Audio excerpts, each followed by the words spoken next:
नमस्कार good morning. आज नवेम्बर 30 तारिख शनिवार। आज दिन भरी अनेक बड़ गुरुत्वपूर्ण खबर गुड़िक आसी। ओडिशा रे हेउचे डीजेपी सम्मेलनी। अन्यपटे केंद्र एवं राज्य सरकार अनेक नुआ योजना आसी। पीएम किसान योजना रे चाषी को मिलिबो 3000 टंका। 15 तारिख रु आवास योजना सर्वे हेबो। यह सहित अनेक नुआ योजना आसी। तेबे आसंतु आज सकाळ आसीथिबा 25 टी बड़ खबर उपरे नजर पकाइबा। प्रथम खबर भुवनेश्वर रे आरंभ है सर्वभारतीय डीजेपी सम्मेलनी। लोकसभा भवन में 3 दिनिया सम्मेलनी को गतकाली उद्घाटन करिसेंती केंद्र गृहमंत्री अमित शाह। तेबे आज प्रधानमंत्री नरेंद्र मोदी एथिरे जोग देबे। विभिन्न राज्यर पुलिस डीजी सहित सुरक्षा एजेंसी मुखिया माने एथिरे जोग देइचंती। देश में आईन श्रृंखला यह सहित सुरक्षा एवं आतंकवाद माओ मुकाबिला समेत 30 टी प्रसंग रे एठारे आलोचना कराजिबो। डीजीपी सम्मेलनी ପାଇଁ सुरक्षा अभेद्य दुर्ग पालटिछि भुवनेश्वर। गुरुमंत्र देइचंती एनएसए अजित डोभाल। जातीय सुरक्षा प्रति थिबा समस्त गुरुत्वपूर्ण चैलेंज प्रसंग रे एठारे आलोचना हेबो। परवर्ती खबर अंगनवाड़ी एवं विद्यालय गुड़िकर दियाजिबो ओम्फेड गुंड दुग्ध। गतकाली ओडिशा राज्य समवाय दुग्ध उत्पादन महासंघ लिमिटेड रो परिचालना परिषद बैठक अनुष्ठित होईछि। तेबे एथिरे मुख्यमंत्री कामधेनु योजना को ग्रामांचल रे व्याप्त करने को पदक्षेप नियाजिबो। एथिपाई राज्य सरकार कामधेनु योजना पाई 65.49 कोटी टंका मंजूर करिसंती। तेबे राज्यर समस्त अंगनवाड़ी केंद्र एवं विद्यालय रे ओम्फेड गुंड दुग्ध जोगाई देबाको प्रस्ताव ग्रहण करा जायछि। ए संपर्क रे सरकारक सहित आलोचना करा जाई पदक्षेप नेबाको बैठक रे स्थिर होईछि। परवर्ती खबर मोदी कहिले ओडिशा को आमे देश नुहे दुनियार नक्शा रे प्राथमिकता देबाको चाहुचु। प्रधानमंत्री नरेंद्र मोदी गतकाली भुवनेश्वर आसिबा सहित निजर उद्बोधन रखिथिले। से बालीयात्रा कथा मन पकाइचंती। बालीयात्रार सफल आयोजन होईछि बोली से कहिचंती। आउ मु एठारे डीजीपी सम्मेलन रे जोग देबाको आसीछि। तबे आम देश रे डीजीपी सम्मेलनी 100 रु 150 वर्ष हेबो हेउछि, किंतु ओडिशा रे एहा प्रथम थर पई हेबाको जाउछि। एहा सहित से कहिचंती पुणी 2025 जनवरी 8 तारिख रु 10 तारिख भितरे ओडिशा रे प्रवासी भारतीय दिवस आयोजन कराजिबो। सारा विश्वर लोक एठाको आसिबे। दुनियार अनेक लोकंको स्वागत करिबो ओडिशा। तेबे मोदी कहिचंती आमे ओडिशा को देश नुहे दुनियार नक्शा रे प्राथमिकता देबाको चाहुचु। आपण एबेठारु प्रवासी भारतीय दिवस पई प्रस्तुत रुहंतु। परवर्ती खबर गोटिए दिन रे बढ़िला 10 टंका आलू दर। पुणी टेंशन देलाणी आलू। पश्चिमबंग सरकार ओडिशा को आलू रप्तानी अनिर्दिष्ट काल पर्यंत बंद करने फल एवं राज्य में परिस्थिति बिगड़ाक जाउछि। गतकाली आलू किलो खुचुरा दर 30 टंका थिबा बेले आज यह 40 टंका पहुंची। हुए तो आज पुणी 50 छुई पारे बोली व्यवसायी महासंघ तरफ कहुଯାଇଛି। उत्तर प्रदेश रु आलू गाड़ी आसुछि, हेले पश्चिम बंगरु आलू गाड़ी न आसिले बंद रहिबो दुकान बजार बोली मध्य चेतावनी दैचंती व्यवसायी संघ। तेबे जदि पश्चिम बंग सरकार ओडिशा को आलू न देबे तेबे आगको परिस्थिति असंभाल होई पारे। परवर्ती खबर 30 टंकारु अधिक दर रे आलू बिकिले हेबो कार्यानुष्ठान। आलू ट्रक बंद को नहीं नवीन को आड़ को दोष ठेलीचंती जोगाण मंत्री कृष्णचंद्र पात्र। आलू ट्रक रोकिबा घटना रे भाई भौणी संपर्क को दायी करिसंती मंत्री। पश्चिमबंग आलू आमदानी बंद करने प्रसंग में जोगाण मंत्री प्रतिक्रिया रखिंट। से कहिसंती पश्चिमबंग कहीं बारंबार एभली करुचे मु जानी नाही। भाई कहिथिबे बोली भौणी बंद करिथिबे। से कहिसंती एहा सहित आलू को नहीं मध्य से आउ एक चेतावनी दैचंती। जदि व्यवसायी माने 30 टंकारु अधिक दर रे आलू बिकिबे तेबे कार्यानुष्ठान ग्रहण कराजिबो। चढ़ा दर रे बिकिले कार्यानुष्ठान नियाजियो बोली मंत्री सूचना दैचंती। परवर्ती खबर पर्यटक मानक पई दुखद खबर। आरंभ होई सारिछि पर्यटन ऋतु, किंतु नंदनकानन रो उद्भिद उद्यान रे बनभोजी करिबाकू आसुथिबा पर्यटक मानक पई आसीछि दुख खबर। सेमाने आउ आग भली सुंदर सबुजीमा मध्य रे बनभोजी करि परिबार सुजोग पाइबे नाही। कारण वन विभाग पक्षर नंदनकानन उद्भिद उद्यान बा बोटानिकल गार्डन रे बनभोजी को अनिर्दिष्ट काल पाई बंद रखिबाकू निष्पत्ति निया जायछि। बनभोजी समय रे पर्यटकंक प्लास्टिक बहुल व्यवहार, शब्द प्रदूषण एहार मुख्य कारण बोली कहा जायछि। परवर्ती खबर जंगल सुरक्षा पाई गड़िबो स्वतंत्र गाड़ी। राज्य रे जंगल सुरक्षा पाई स्वतंत्र गाड़ी गड़िबो। 139 टी स्वतंत्र गाड़ी गड़िबो। जंगल सुरक्षा को मजबूत करने उद्देश्य रे एही योजना करा जायछि।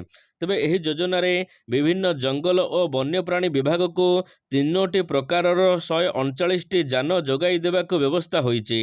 ଏହି ଯାନଗୁଡ଼ିକ ମଧ୍ୟରେ ରହିଛି 51ଟି ଅଲ୍ ରିଟେନ୍ ଯାନ, ଏହା ସହିତ 41ଟି ଜଳ ସିଞ୍ଚନ ଓ ଅଗ୍ନି ନିର୍ବାପକ ଯନ୍ତ୍ର, ଏହା ସହିତ 47ଟି ଅଗ୍ନି ନିରାକରଣ ସହାୟତା ଯାନ। ପରବର୍ତ୍ତୀ ଖବର, ଡିଲରମାନଙ୍କର ଚେତାବନୀ, ଡିସେମ୍ବର 2ରେ ସାରା ରାଜ୍ୟରେ ହେବ ବିକ୍ଷୋଭ। ଗତକାଲି ସାମ୍ବାଦିକ ସମ୍ମିଳନୀ କରି ରାଜ୍ୟ ସରକାରଙ୍କ ଉପରେ ବର୍ଷିଛନ୍ତି ସର୍ବଭାରତୀୟ ଡିଲର୍ସ ଫେଡେରେସନ। ଉତ୍କଳ ସାମ୍ବାଦିକ ଭବନରେ ଆୟୋଜିତ ଏହି ସମ୍ମିଳନୀରେ ଫେଡେରେସନ ପକ୍ଷରୁ ସରକାରଙ୍କ ନିକଟରେ 7ଟି ଦଫା ଦାବି ରଖାଯାଇଛି।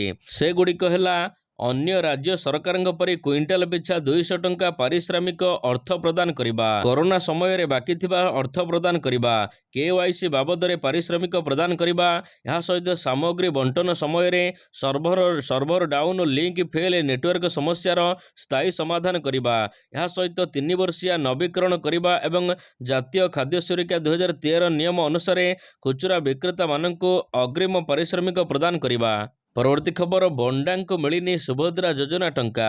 ମାଲକାନଗିରି ଜିଲ୍ଲାର ବଣତା ଘାଟିରେ ସୁଭଦ୍ରା ପେନ୍ସନ ଆବେଦନ କରିଥିବା ଅଧିକାଂଶ ବଣ୍ଡା ମହିଳାମାନଙ୍କୁ ସୁଭଦ୍ରା ଯୋଜନାରେ ଅର୍ଥ ମିଳିନାହିଁ। ବିଭିନ୍ନ କାରଣରୁ ଆବେଦନ ପତ୍ର ଖାରଜ ହୋଇଛି। ତେବେ ତ୍ରୁଟି ସୁଧାରି ବଣ୍ଡା ଘାଟିର ସମସ୍ତ ମହିଳାମାନଙ୍କୁ ଯେପରି ଟଙ୍କା ମିଳିପାରିବ, ଏନେଇ ସରକାର ଉଦ୍ୟମ ଆରମ୍ଭ କରିଛନ୍ତି। ବଣ୍ଡା ଘାଟିରେ ଘରେ ଘରେ ବୁଲି ସୁଭଦ୍ରା ଯୋଜନାର ଆବେଦନ କରିଥିବା ମହିଳାମାନଙ୍କର ଆବେଦନ ପତ୍ର ଯାଞ୍ଚ କରୁଛନ୍ତି ସରକାରୀ କର୍ମଚାରୀ। କାହିଁକି ସୁଭଦ୍ରା ଟଙ୍କା ମିଳିନି, ଆବେଦନରେ କ'ଣ ତ୍ରୁଟି ରହୁଛି, ଏ ନେଇ ସମସ୍ତ ତ୍ରୁଟିକୁ ସୁଧରା ଯାଉଛି। ତ୍ରୁଟି ସୁଧାରି ସମସ୍ତଙ୍କୁ ଟଙ୍କା ଦେବାକୁ ଘୋଷଣା କରିଛନ୍ତି ଉପମୁଖ୍ୟମନ୍ତ୍ରୀ। ପରବର୍ତ୍ତୀ ଖବର, ବସ୍ତି ବାସିନ୍ଦା ମାନଙ୍କ ପାଇଁ ହେବ ଆବାସ ଫ୍ଲାଟ ନିର୍ମାଣ।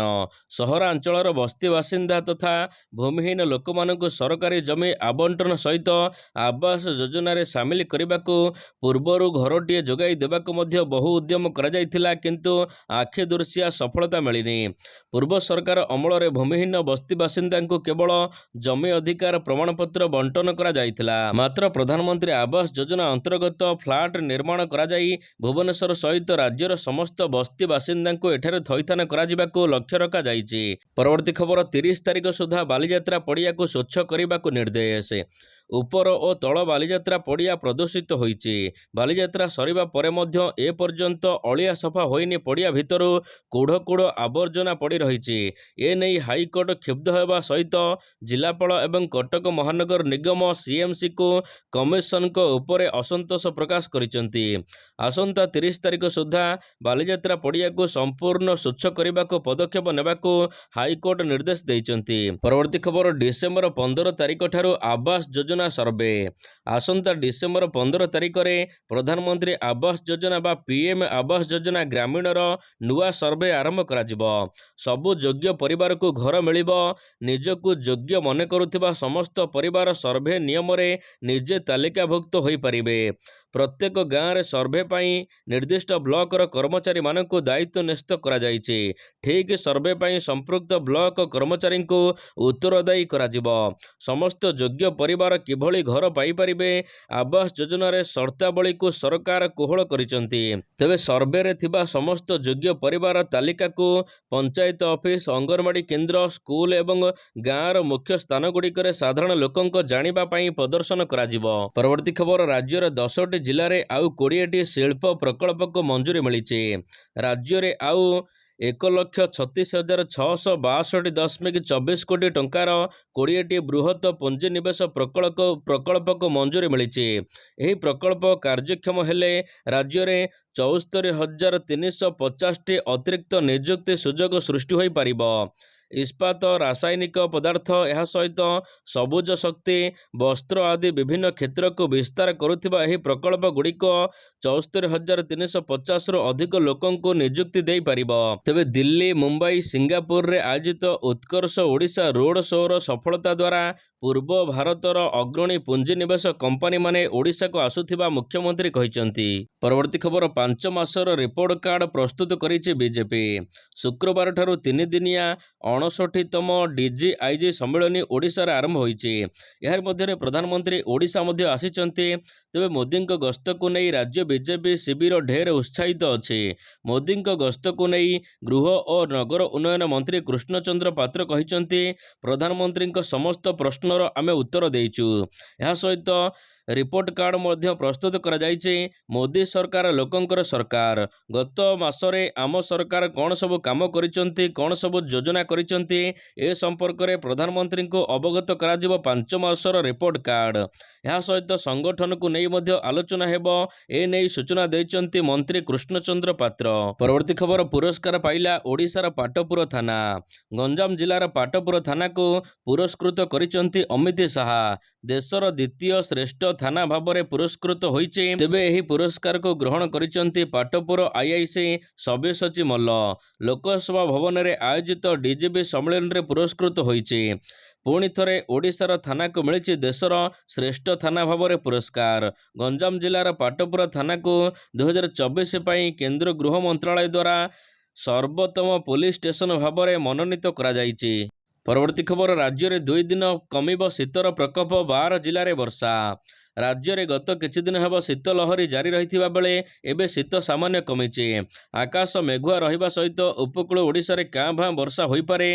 ଆଜି ଯାଜପୁର, କେନ୍ଦ୍ରାପଡ଼ା, ଜଗତସିଂହପୁର, ପୁରୀ, ଖୋର୍ଦ୍ଧା, ଗଞ୍ଜାମ, ନୟାଗଡ଼, ଗଜପତି, କୋରାପୁଟ, ମାଲକାନଗିରି ଆଦି ଜିଲ୍ଲାରେ 2ରୁ 3ଟି ଜାଗାରେ ହାଲକା ଧରଣର ବର୍ଷା ହୋଇପାରେ।